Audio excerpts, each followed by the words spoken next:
Hello and welcome to another chat. This one is going to be about the attacks in the Black Sea in the last couple of days. Obviously, it's the first Russian submarine lost in combat since World War II, and it's quite significant. I think actually there's a lot more to these attacks than is hitting the press, and I particularly want to talk also about the USV attacks. That's the uncrewed surface vessels. Okay. So September 13th, 2023, Sevastopol in Crimea woke up to a pretty major fire. There'd been a very large attack on some dry docks there. Actually, three elements here. Firstly, the missile attack on the dry dock targeted a Kilo class submarine and a Rapucha class landing ship. Both are really significant. Both, I believe, have been lost and are major win for Ukraine. There's also been sustained uncrewed surface vessel operations. And these are mentioned much less in the media. And where they are being mentioned, I think they're not being understood. We can figure out quite a lot more about them, and let's go into that. So I am H.I. Sutton. I'm an independent defense analyst. I use open sources largely, and I focus on unconventional naval warfare. Usual caveats apply. Like my other chats, this is unscripted and unedited. You could probably tell that already. Let's get on with it. So stepping back a moment, the attack on September the 13th was the result or had been prepared by a number of actions over the last weeks and months. In particular, there have been raids on Crimea, including missiles and also some cross-beach commando raid type activity. And an S-400 SAM battery appears to have been taken out of service or taken out of action. That's quite significant, and it joins up with some activities where Ukraine has been landing on and reclaiming some gas platforms in the Northwest Black Sea. I did a video on this a couple of days ago, and I think a lot of the comments suggested people don't think it's a very big deal. This attack on Sevastopol is illustrative of how these types of actions are shaping the environment in the Black Sea and giving Ukraine much more freedom of action, freedom to move around. And what can move? Well, their fighter aircraft, in particular, the Fencer interdiction strike aircraft. This is a Soviet era aircraft still in service with Ukraine. It's recently been modified to carry the Storm Shadow or SCALP-EG cruise missile. That's actually the same type of missile. It's just that when Ukraine gets them from the UK, they're called Storm Shadow, and when it gets them from France, they're called SCALP-EG. It's a land attack cruise missile. The other element are the uncrewed surface vessels. These have been operating quite extensively in the Black Sea, but definitely benefit from the evolving landscape. And as Ukraine can effectively dominate more and more of the Black Sea, in the absence of the Russian Navy sailing around, it's got more freedom to operate these. So the attacks themselves, firstly, they're visible from space as fires. So this is a screenshot of the NASA firm's fire detection reporting software. Basically uses satellites to locate large fires, and you can see the fire is in the dry dock there. This is a battle damage assessment, I believe, possibly leaked. I suspect this is an Airbus satellite imagery, but unfortunately, when it was revealed on the internet, it didn't say. You can see the landing ship and the submarine are heavily damaged. Let's talk about the submarine first. So it's an improved Kilo class Rostov-on-Don. It's the first combat loss of a submarine since 1982. This is the ARA Santa Fe, which is an ex-US Navy submarine that Argentina was operating. It was hit by missiles in the sail and subsequently captured by the British. It's also The Kilo class submarine, that is also the first Russian combat loss of a submarine since World War II. Pretty significant.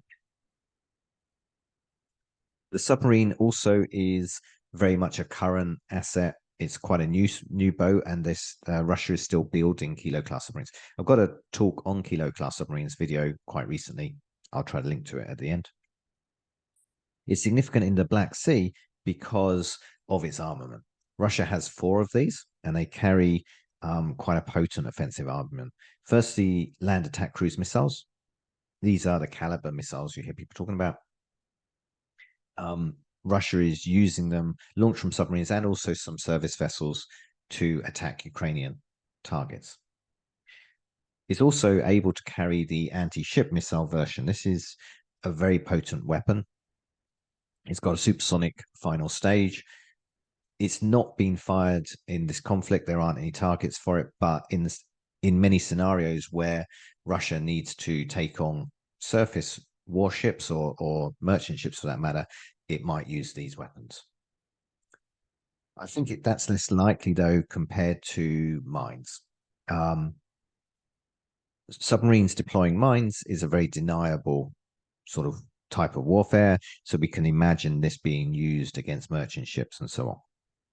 The Kilo class have a few different types of mine that they can launch, including some that can travel quite a distance from the submarine before deploying. The other asset that was lost is the Reporter class landing ship, Minsk. Minsk actually wasn't from the Black Sea, it was from the Baltic fleet, and it sailed into Black Sea along with some other landing ships just before the invasion. These landing ships were initially intended to do amphibious operations, but that never really materialized, and instead they've been used for equally important general logistics role, transport vessels. Recognizing their importance to to Russia's war efforts, Ukraine has already targeted these ships. In particular, on August the 3rd, a USV managed to take one of them out of service. You can see the image here. Made a massive hole in it. Didn't quite sink it, but I don't think that's returning to service either, certainly during the war.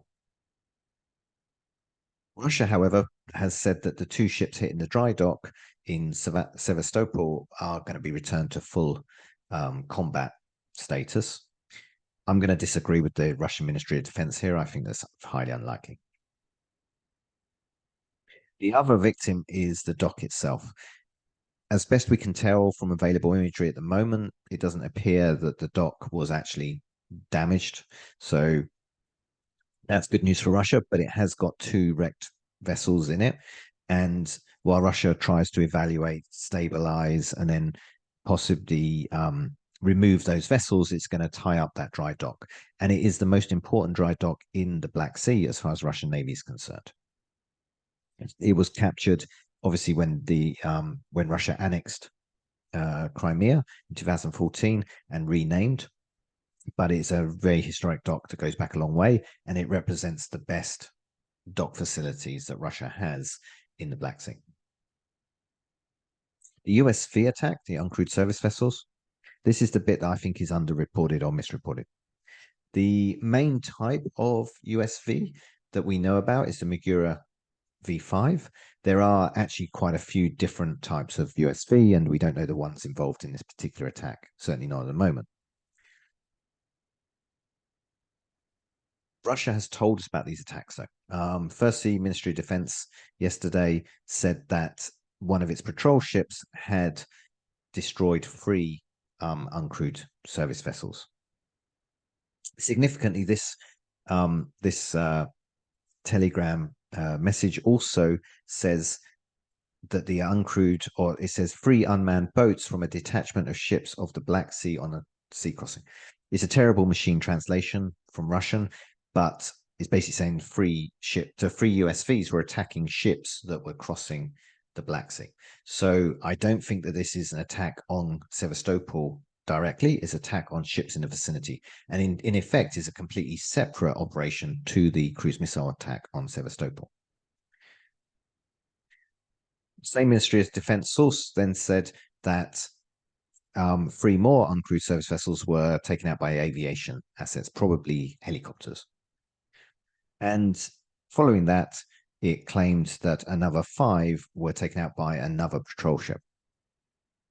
Now, we've got to be careful taking these as face value. I don't, but it's not the same as some other propaganda outlets. For sure, the Ministry of Defense will not talk very much about losses or bad news, and will play up things like, the ships will be returned to service and things like that. But at a fundamental level, this does indicate that there have been sustained and significant USV operations by Ukraine over the last couple of days. So what are they targeting?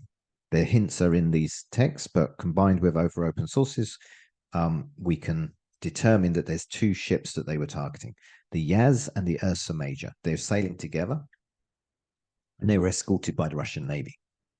Now, Yaz, first of all, is interesting. It's a tanker, but it's a legitimate military target. It's the sister ship of SIG, which was attacked by Ukrainian USV on August the 4th. You can see a screenshot there. That USV made a massive hole in it, took this ship out of service. The reason these ships are important is they are Russian government linked ships supplying fuel, particularly aviation fuel, but possibly diesel, things like this, to the Russian war effort, resupplying Crimea and sailing to and from Tartus in particular. So the legitimate military targets. The other ship is also a legitimate military target. Ursa Major used to be known as Sparta 3, but it changed its name after the US government sanctioned it.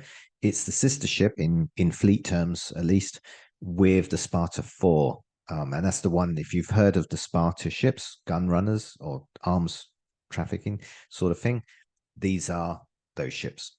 They're used to sail around the world, picking up